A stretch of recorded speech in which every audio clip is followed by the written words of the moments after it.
सभी रीट के विद्यार्थियों को नमस्कार। स्वागत है आप सभी का पेल गुरुजी यूट्यूब चैनल पर। तो जैसा कि साथियों अपन रीट एग्जाम 2022 के लिए भौतिक विज्ञान पढ़ रहे थे और जिसमें अपन जो है गति वाला टॉपिक चल रहा था, जिसका ये आज पार्ट नंबर 2 है।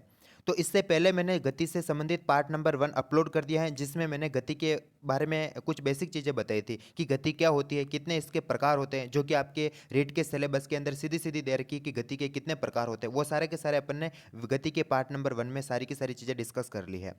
आज अपन गति का पार्ट नंबर 2 पढ़ेंगे, जिसमें अपन पढ़ेंगे गति के कुछ नियम, कि गति के कितने नियम होते हैं, इनके क्या क्या कंसेप्ट होते हैं, इसके बारे में अपन चर्चा करने वाले इस वीडियो के माध्यम से। तो वीडियो को शुरू से अंत तक ध्यानपूर्वक देखना सुनना, आपको गति से संबंधित हर प्रकार का कॉन्सेप्ट अच्छी तरीके से समझ में आ जाएगा। तो शुरू करते हैं। देखिए गति के नियम।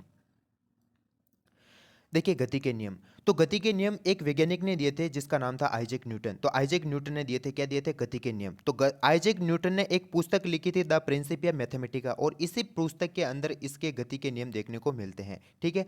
तो इस पुस्तक के अंदर न्यूटन ने गति के 3 नियम दिए थे। कितने नियम दिए थे? 3 नियम। अब वो नियम कौन कौन से हैं, इनको मैंने शॉर्ट में पहले यहाँ पर एक बार आपको समझाया, ताकि आपका एक दिमाग के अंदर एक पिक्चर सेट हो जाए कि गति के नियम क्या क्या होते हैं।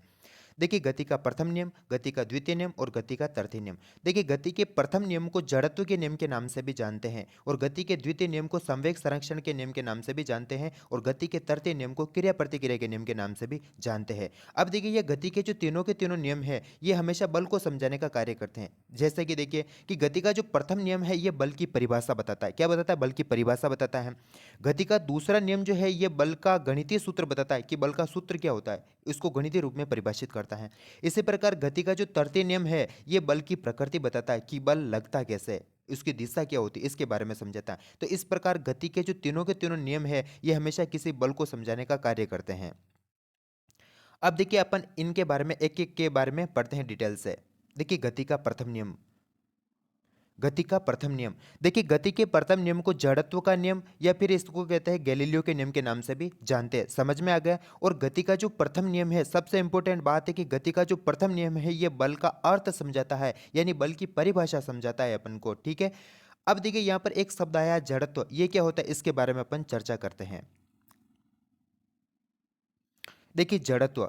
देखिए जड़त्व के बारे में सबसे पहले गैलीलियो ने बताया था। किसने बताया था? गैलीलियो ने बताया था। इसी कारण न्यूटन की गति के प्रथम नियम को गैलीलियो के नियम के नाम से ही जानते हैं। समझ गया? आ गया? अब देखिए जड़त्व क्या होता है, इसके बारे में अपन समझते हैं। देखिए जड़त्व जो होता है, ये वस्तु का एक गुण होता है जो उसकी अवस्था में परिवर्तन का विरोध करता है। समझ में आ गया? अब इसका मतलब क्या हुआ कि अगर मान लीजिए कि कोई वस्तु स्थिर अवस्था में है, तो वह स्थिर अवस्था में ही रहना चाहती है, और गतिशील अवस्था में है तो गतिशील अवस्था में ही रहना चाहती है, और किसी दिशा में गतिशील है तो वो उसी दिशा में गतिशील रहना चाहती है, जब तक कि उस पर कोई बाएं बल लगाकर उसकी अवस्था को परिवर्तित ना कर दे। तब तक वो क्या करती है कि अपनी अवस्था में परिवर्तन का विरोध करती है, यानी जिस अवस्था में है वो उसी अवस्था में रहना चाहती है। और यही क्या गुण क्या कहलाता है? वस्तु का जड़त्व कहलाता है। समझ में आ गया? तो जड़त्व किसका गुण है? ये वस्तु का गुण होता है जो उसकी अवस्था में परिवर्तन का विरोध करता है। अब सुनिए जड़त्व के बारे में एक महत्वपूर्ण बात, कि किसी वस्तु का जड़त्व जो होता है वो उसके द्रव्यमान पर निर्भर करता है। इसका मतलब क्या हुआ कि जिन वस्तुओं का द्रव्यमान ज़्यादा होता है, उनका जड़त्व का गुण भी ज़्यादा होता है, और जिन वस्तुओं का द्रव्यमान कम होता है, उनका जड़त्व का गुण भी कम होता है। इसका मतलब यह होता है कि जिनका, जैसे इसको एक एग्जाम्पल के माध्यम से समझिए, कि जैसे मान लीजिए कि ये 10 किलो का एक कोई पत्थर है, और ये मान लीजिए कि 100 किलो का एक पत्थर है। ठीक है, दोनों पत्थर है। अब ये दोनों पत्थर स्थिर अवस्था में है।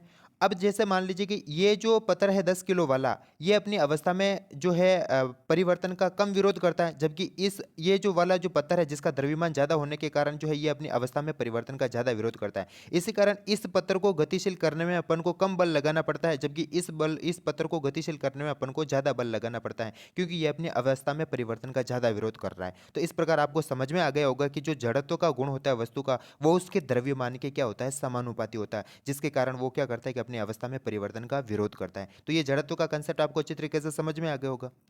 अब देखिए ये जड़त्व जो लगता है 3 प्रकार से लगता है। देखिए जड़त्व, जड़त्व 3 प्रकार से लगता है। कैसे लगता है? एक तो देखिए स्थिर अवस्था में जड़त्व, दूसरा लगता है गतिशील अवस्था में जड़त्व, और तीसरा लगता है दिशा का जड़त्व। अब इन तीनों के बारे में पढ़ते हैं डिटेल से, एक एक करके उदाहरणों के माध्यम से। देखिए पहला पढ़ते हैं स्थिर अवस्था में जड़त्व। स्थिर अवस्था में ये क्या होता है कि स्थिर वस्तु स्थिर अवस्था में ही रहना चाहती है जब तक कि बाह्य बल न लगाए जाए। ठीक है, मान लीजिए कि कोई वस्तु स्थिर है तो वो स्थिर अवस्था में ही रहेगी जब तक कि अपन उस पर कोई बाह्य बल लगाकर उसकी अवस्था को परिवर्तित ना कर दे, तब तक वो स्थिर ही रहना चाहती है। समझ में आ गया?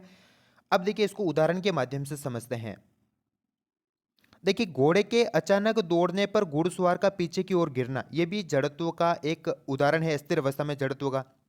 कैसे कि जैसे मान लीजिए कि ये एक घोड़ा है, ठीक है, इसको घोड़ा समझना, और इसके ऊपर बैठा है मान लीजिए कि ये घुड़सवार, ठीक है। अब ये घोड़ा जब अचानक दौड़ जाता है तो ये घोड़े का शरीर तो तुरंत जैसे ही घोड़ा दौड़ता है तो इसके साथ गति कर जाता है, लेकिन क्या होता है कि इस घुड़सवार का शरीर जो होता है वो अस्थिर अवस्था में जड़त्व के कारण यहीं अस्थिर रहता है, और जिसके कारण घोड़ा का शरीर तो आगे की तरफ बढ़ जाता है, जिसके कारण इस जो घुड़सवार होता है इसका शरीर यहीं पर स्थिर रहने के कारण ये जो है पीछे की तरफ गिर जाता है। तो आपको समझ में आ गया होगा कि ये स्थिर अवस्था में जड़त्व के कारण होता है कि ये जो घुड़सवार का शरीर अस्थिर अवस्था में जड़त्व के कारण पीछे की ओर गिर जाता है, जबकि घोड़ा उसके नीचे से निकल जाता है। समझ में आ गया।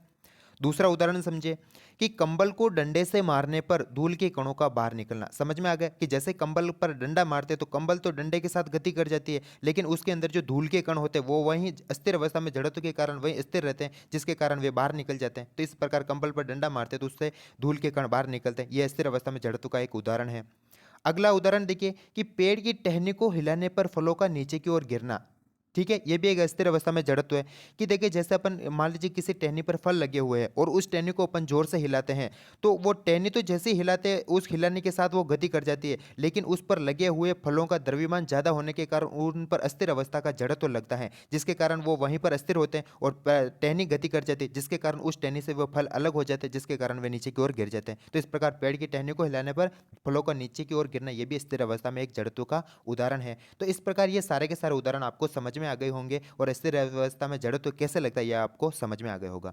अब देखिए अपन अगला पढ़ते हैं गतिशील अवस्था में जड़त्व। ये क्या होता है? देखिए गतिशील अवस्था में जड़त्व, इसका मतलब क्या होता है कि अगर मान लीजिए कि कोई वस्तु अगर गतिशील वस्तु गतिशील ही रहना चाहती है जब तक कि उस पर कोई बाएं बल लगाकर उसकी अवस्था में परिवर्तन न करें। ठीक है, समझ में आ गया कि अगर मान लीजिए कि कोई भी वस्तु किसी दिशा में गतिशील है तो वो गतिशील ही रहना चाहती है जब तक कि उस पर कोई अपन बाएं बल लगाकर उसकी अवस्था को परिवर्तित ना करें। समझ में आ गया। अब इसको भी उदाहरण के माध्यम से समझते हैं। देखिए गतिशील अवस्था में चढ़ो तो कि तेज गति से चलती गाड़ी या ट्रेन में अचानक ब्रेक लगाने पर यात्रियों का आगे की ओर झुकना। समझ में आ गया, ये गतिशील अवस्था में जड़त्व का एक उदाहरण है। कैसे कि जैसे मान लीजिए कि कोई भी गाड़ी या कोई मान लीजिए ट्रेन जो है वो इस दिशा में तेज गति से क्या कर रही है, गति कर रही है, और इसके अंदर इस प्रकार से सवारियां बैठी हुई है, यात्री बैठे हुए, ठीक है, इस प्रकार से। तो अब ये गति जब ये गाड़ी गति कर रही है तो इनके साथ साथ इन यात्रियों का शरीर भी इस गाड़ी के साथ क्या होता है, तेज अवस्था में क्या करता है, गति करता है, तेज गति करता है। ठीक है, लेकिन जब भी जैसे ही इस गाड़ी का ब्रेक लगाया जाता है तो ये गाड़ी तो जैसे ही ब्रेक लगाने के साथ तुरंत ही उसी स्थान पर क्या हो जाती है, स्थिर हो जाती है, लेकिन इन यात्रियों का शरीर क्या होता है कि गतिशील अवस्था में ही रहता है, गतिशील अवस्था में जड़त्व के कारण। ठीक है, इसी कारण ये आगे की ओर झुक जाते हैं, आगे की ओर गिर जाते हैं। तो ये भी आपको अच्छी तरीके से समझ में आ गया होगा, ये गतिशील अवस्था में जड़त्व का उदाहरण है। अब देखिए अपन पढ़ते हैं दिशा का जड़त्व कि दिशा का जड़त्व कैसे लगता है।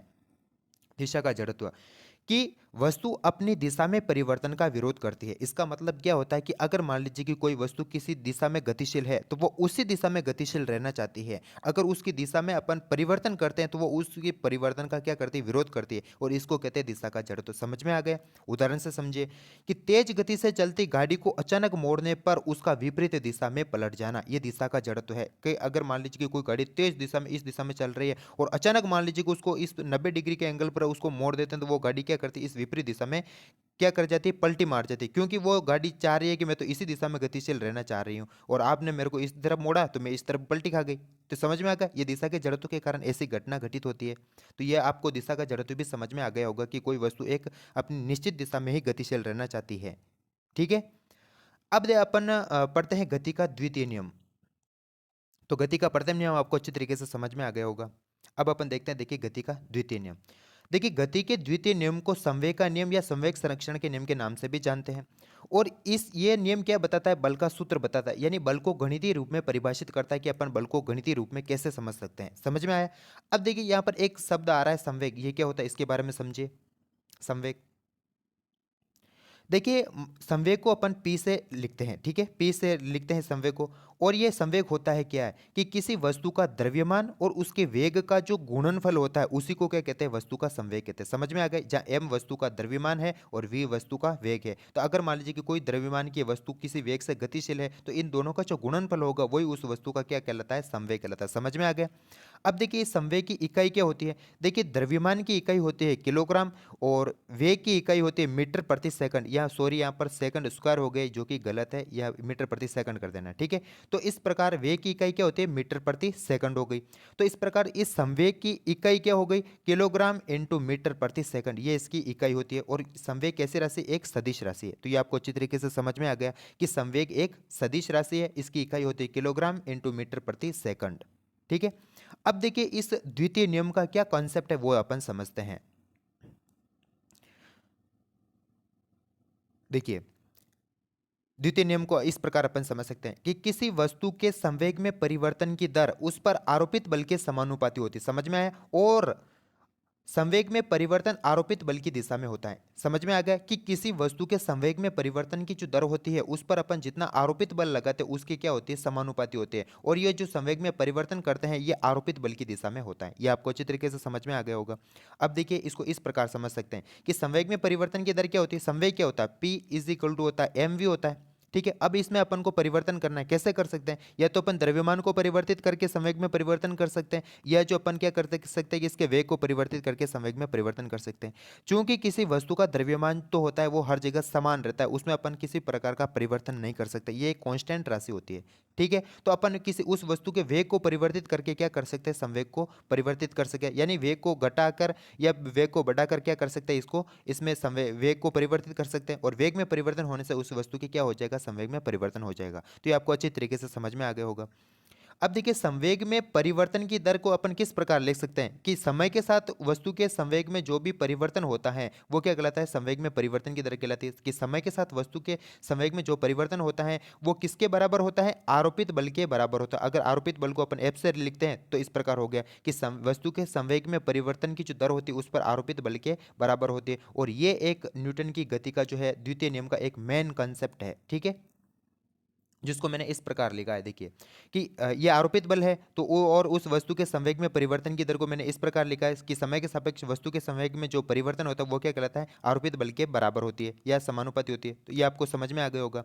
अब देखिए इस सूत्र से अपन को एक महत्वपूर्ण चीज ये देखने को मिलती है कि देखिए ये है संवेग, और संवेग का मान होता है mv, तो ये mv लिख दिया। तो mv में यह वस्तु का द्रव्यमान तो होता है वो क्या होता है कि कांस्टेंट होता है, वो हमेशा क्या होता है कि ये स्थिर रहता है, बदलता नहीं है। इसी कारण इसको निकाल देते हैं अपन आगे की तरफ, तो ये आगे की तरफ निकाल दिया। और इस प्रकार अपन को इस प्रकार की एक राशि देखने को मिलती है, इसको कहते हैं वेग में परिवर्तन बटा परिवर्तन में लगने वाला समय, और इसको कहते हैं त्वरण के नाम से जानते हैं। तो इस प्रकार इसके द्वारा अपन को एक नया सूत्र देखने को मिलता है, ये तो हो जाएगा द्रव्यमान, और ये क्या कहलाता है? त्वरण। तो इस प्रकार बल का अपन को एक नया फॉर्मूला देखने को मिलता है, बल बराबर होता है द्रव्यमान इंटू त्वरण।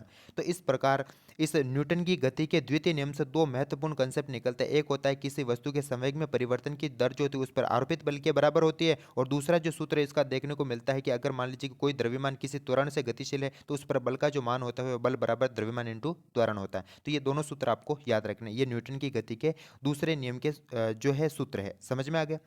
अब देखिए यहाँ पर बल का अपन को इकाई देख कैसे निकालते हैं। देखिए बल की इकाई कैसे निकालते हैं? ये है द्रव्यमान, द्रव्यमान की इकाई होती है किलोग्राम, और ये होती है त्वरण, त्वरण की इकाई क्या होती है? मीटर प्रति सेकंड स्क्वायर होती है। तो इस प्रकार ये एक बल की ऐसा ही पद्धति में एक इकाई होती है किलोग्राम इंटू मीटर प्रति सेकंड स्क्वायर, ठीक है। और इसको जो है सबसे पहले न्यूटन ने बताया था, इसी कारण उसके समान में इसको एक न्यूटन के नाम से भी जानते हैं। समझ में आ गए? तो बल की का मात्रा क्या है? न्यूटन, न्यूटन के समान में, और इस न्यूटन को लिखते हैं एन से। तो ये आपको अच्छी तरीके से समझ में आ गया होगा।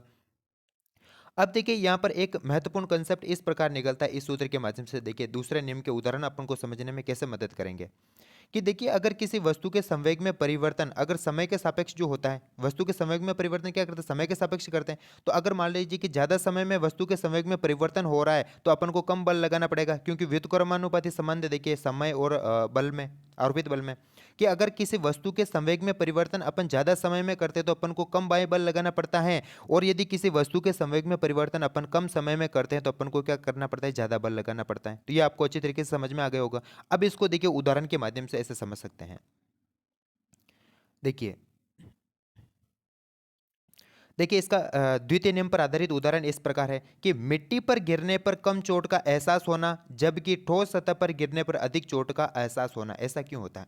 देखिए जब अपन किसी मिट्टी पर गिरते हैं, ठीक है, जैसे मान लीजिए ये मिट्टी है और अपन क्या मान लीजिए कि इसके ऊपर गिरते हैं, ठीक है, इस प्रकार से अपन इसके ऊपर गिरते हैं तो हमारा शरीर क्या होता है कि इस मिट्टी के अंदर धंसता जाता है, ठीक है, हमारा शरीर इस मिट्टी पर बल लगाता है, जैसे अपन इसके ऊपर गिरते हैं तो ये मिट्टी भी क्या करती है कि विपरीत दिशा में हमारे शरीर पर एक प्रतिक्रिया बल लगाती है। तो हमारा शरीर क्या होता है कि अपने द्वारा लगाए गए बल के कारण इस मिट्टी के शरीर के अंदर चला जाता है, और अंदर जाने के कारण समय का मान जो होता है वो बढ़ जाता है, और समय का मान बढ़ने के कारण क्या होता है, उस पर जो मिट्टी जो हमारे शरीर पर जो बल लगाती है उसका मान क्या होता है, वो गिर जाता है। तो इसी कारण जो है हमारे शरीर को कम चोट का एहसास होता है, क्योंकि मिट्टी के द्वारा लगाए गए बल का मान जो होता है वो क्या होता है, कम हो जाता है। क्योंकि बल का आरोपित बल का सूत्र क्या होता है, संवेग में परिवर्तन बटा परिवर्तन में लगने वाला समय। ठीक है, अगर संवेग में परिवर्तन, किसी वस्तु के संवेग में परिवर्तन अगर मान लीजिए कि ज़्यादा समय में हो रहा है तो उस पर लगने वाला जो बल होता है वो क्या होता है, कम होता है। समझ में आ गया? तो देखिए यहाँ पर तो अपन जब अपन मिट्टी में गिरते हैं तो हमारा समय का मान बढ़ जाता है, क्योंकि अपन मिट्टी के अंदर तल तक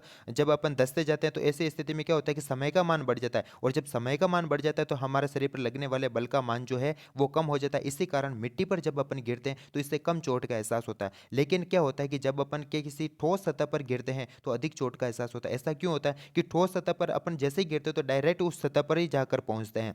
इसी कारण समय का मान कम होता है, और समय का मान कम होने के कारण हमारे शरीर पर आरोपित बल का मान क्या होता है, ज़्यादा होता है। सतह हमारे शरीर पर ज़्यादा बल आरोपित करती है, जिसके कारण हमारे शरीर को ज़्यादा चोट का एहसास होता है। तो ये आपको अच्छी तरीके से समझ में आ गया है कि जब अपन किसी मिट्टी पर गिरते हैं तो कम चोट लगती है, क्योंकि समय का मान ज़्यादा होने के कारण बल कम लगता है, और जब अपन किसी ठोस सतह पर गिरते हैं तो अधिक चोट लगती है। क्यों? क्योंकि समय का मान कम होने के कारण बल ज़्यादा लगता है। तो ये आपको अच्छी तरीके से समझ में आ गया होगा। अब देखिए दूसरा उदाहरण समझते हैं कि देखिए क्रिकेट में कैच पकड़ने के दौरान खिलाड़ी द्वारा हाथों को पीछे की ओर ले जाना। ठीक है, जैसे मान लीजिए क्रिकेट के अंदर कोई भी खिलाड़ी कैच पकड़ता है तो जैसे बॉल को पकड़ने के पश्चात वो कुछ दूरी तक हाथों को पीछे की तरफ खिसकाता है। क्यों ऐसा इसलिए करता है क्योंकि इस स्थिति में समय का मान बढ़ जाता है। समय का मान बढ़ने के कारण हाथों पर लगने वाले बल का जो मान होता है वो कम होता है। बॉल हमारे शरीर हाथों पर एक बल लगाती है तो उस बल का मान कम हो जाता है, जिसके कारण हाथों पर चोट का जो क्या होता है, चोट कम लगती है। समझ में आ गया? तो इसी कारण जो क्या होता है कि क्रिकेट में कैच पकड़ने के दौरान खिलाड़ी द्वारा हाथों को पीछे की ओर ले जाना, क्योंकि समय का मान बढ़ने के कारण बल कम लगता है। समझ में आ गया ये भी? अब देखिए दीवार पर जब देखिए कील को दीवार में चलाने हेतु हथौड़े को तेजी से मारते हैं। अभी इस स्थिति में तेजी से क्यों मारते हैं? जैसे मान लीजिए कि ये कील है और इसको इस दीवार में आपका अपन ठोकते हैं तो इसके ऊपर जो अपन हैमर ठोकते हैं ना, इसके ऊपर हथौड़ा मारते हैं तो वो तेजी से मारते हैं, क्योंकि ऐसी स्थिति में हथौड़ों को तेजी से मारते हैं तो समय का मान कम होने के कारण इस पर बल ज़्यादा लगेगा, और जब इस पर कील पर बल ज़्यादा लगेगा तो ये तेजी से जो है दीवार के अंदर चली जाएगी। नहीं तो क्या होगा, अगर अपन इस हथौड़े को इस पर धीरे धीरे मारेंगे तो समय का मान ज़्यादा हो जाएगा, और समय का मान ज़्यादा होने के कारण बल का मान क्या होगा, कम हो जाएगा। ऐसी स्थिति में ये कील जो है इस दीवार के अंदर नहीं जाएगी। इसी कारण हथौड़े को तेजी से मारा जाता है ताकि समय कम होने से उस पर ज़्यादा बल लगता है और ये दीवार के अंदर चली जाती है। तो ये तीनों के तीनों कंसेप्ट जो है, ये उदाहरण जो है ये इस न्यूटन की गति के द्वितीय नियम से संबंधित है। आपको अच्छी तरीके से समझ में आ गए। और न्यूटन की द्वितीय नियम क्या कहता है कि अगर किसी वस्तु के संवेग में परिवर्तन कम समय में करते तो बल ज़्यादा लगाना पड़ता है, और ज़्यादा समय में करते तो कम बल लगाना पड़ता है। ये आपको समझ में आ गया होगा। अब देखिए न्यूटन की गति का तृतीय नियम पढ़ते हैं अपन। देखिए न्यूटन की गति का तृतीय नियम। देखिए इस न्यूटन की गति के तृतीय नियम को क्रिया प्रतिक्रिया के नियम के नाम से भी जानते हैं। किस नाम से जानते हैं? क्रिया प्रतिक्रिया के नियम किससे जानते हैं? और ये नियम एक महत्वपूर्ण बात बताता है कि यह नियम बल की प्रकृति समझाता है कि बल किस प्रकार लगता है। ठीक है, उसकी दिशा क्या होती है, इसके बारे में समझाता है। समझ में आ गया? अब देखिए इसका मेन कथन क्या है इस नियम का, तृतीय नियम का, कि प्रत्येक क्रिया के बराबर यानी परिमाण में, कि जितनी अपन क्रिया करते हैं उसके परिमाण के बराबर विपरीत दिशा में प्रतिक्रिया होती है। आपको अच्छी तरीके से समझ में आ गया होगा कि जो क्रिया होती है, अपन मान लीजिए कि किसी वस्तु पर कोई क्रिया करते हैं तो वो वस्तु भी हमारे शरीर पर क्या करती है, एक प्रतिक्रिया करती है। और इस क्रिया और इन प्रतिक्रिया का दोनों का परिमाण बराबर होता है, यानी जितनी की अपन क्रिया करते हैं उतनी ही प्रतिक्रिया होती है। लेकिन क्या होती है कि इनकी दिशा विपरीत होती है। ठीक है, क्रिया की विपरीत दिशा में क्या होती है, प्रतिक्रिया होती है, और परिमाण में क्या होती है, समान होती है। समझ में आ गया? तो ये इस न्यूटन की जो इसका तृतीय नियम है उसका एक कॉन्सेप्ट है कि प्रत्येक क्रिया के बराबर परिमाण में विपरीत दिशा में क्या होती है, प्रतिक्रिया होती है। समझ में आ गया? अब देखिए इसको बारे में कुछ विशेषता है क्रिया और प्रतिक्रिया के बारे में, वो अपन समझते हैं कि देखिए जो क्रिया और प्रतिक्रिया होती है वो दोनों ही क्या होती है, बल का एक रूप है। ठीक है, तो दोनों ही बल होती है। अब देखिए क्रिया और प्रतिक्रिया जो है इनका परिमाण तो समान होता है लेकिन दिशा विपरीत होती है। जैसे मान लीजिए कि ये एक दीवार है, ये एक दीवार है, और इस दीवार को अपन हाथ से इस साइड से बल लगाते हैं तो ये दीवार भी हमारे हाथों पर विपरीत दिशा में इस साइड से बल लगाती है। यानी अपन जैसे मान लीजिए 50 न्यूटन का इस पर बल लगाते हैं तो ये दीवार भी क्या करते हैं कि जो हमारे द्वारा लगाए गए बल की विपरीत दिशा में 50 न्यूटन का बल लगाती है। समझ में आ गया? तो इसी प्रकार कहा गया है कि जो क्रिया और प्रतिक्रिया है ये परिमाण में तो समान होती है, लेकिन दिशा में क्या होती है, विपरीत होती है। जिस दिशा में क्रिया करते हैं उसकी विपरीत दिशा में क्या होती है, प्रतिक्रिया होती है, लेकिन इनका परिमाण जो होता है वो समान होता है। समझ में आ गया। अब देखिए दूसरा इसकी विशेषता यह है क्रिया प्रतिक्रिया की कि दोनों ही अलग अलग वस्तुओं पर कार्य करती है। समझ में आएगा। सबसे इंपॉर्टेंट बात है कि क्रिया और प्रतिक्रिया जो होती है वो अलग अलग वस्तुओं पर कार्य करती हैं। जैसे मान लीजिए कि अपन जो है मान लीजिए कि किसी दीवार को अपन हाथ से धक्का लगाते हैं, ठीक है, हाथ से धक्का लगाते हैं तो हम अपने अपने हाथों के कारण तो अपन क्या कर रहे हैं, क्रिया कर रहे हैं, हमारे हाथों के कारण क्रिया कर रहे हैं, लेकिन ये दीवार जो क्या कर रही है, प्रतिक्रिया कर रही है। तो इस प्रकार दीवार के कारण क्या होती है, हमारे हाथों पर क्या होती है, प्रतिक्रिया होती है, जबकि दीवार पर क्या हो रही है, हमारे हाथों के द्वारा क्रिया हो रही है। इस कारण दोनों ही जो है वो अलग अलग वस्तुओं पर कार्य कर रही है, क्रिया और प्रतिक्रिया। समझ में आ गया कि जब अपन किसी वस्तु पर बल लगाते हैं तो जो प्रतिक्रिया होती है वो अलग वस्तु पर होती है और जो क्रिया होती है वो अलग वस्तु पर होती है। तो इस प्रकार दोनों ही अलग अलग वस्तुओं पर कार्य करती है। क्रिया और प्रतिक्रिया दोनों ही अलग अलग वस्तुओं पर कार्य करते हैं। समझ में आ गया।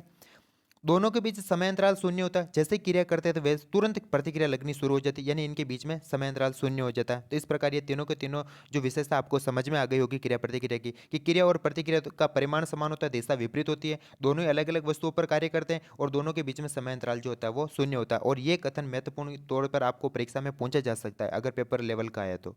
ठीक है। तो इस प्रकार ये न्यूटन की गति का तृतीय नियम यहाँ पर अपन ने इसके कंसेप्ट सीखे। अब इसके उदाहरण समझते हैं।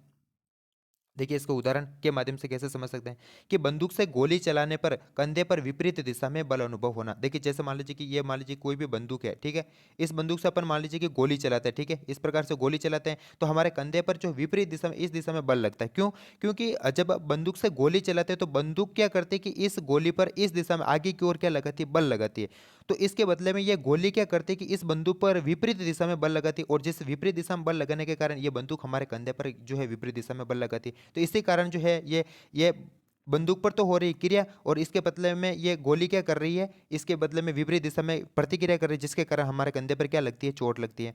तो इसी कारण कहा गया है कि बंदूक से गोली चलाने पर कंधे पर विपरीत दिशा में बल अनुभव होता है।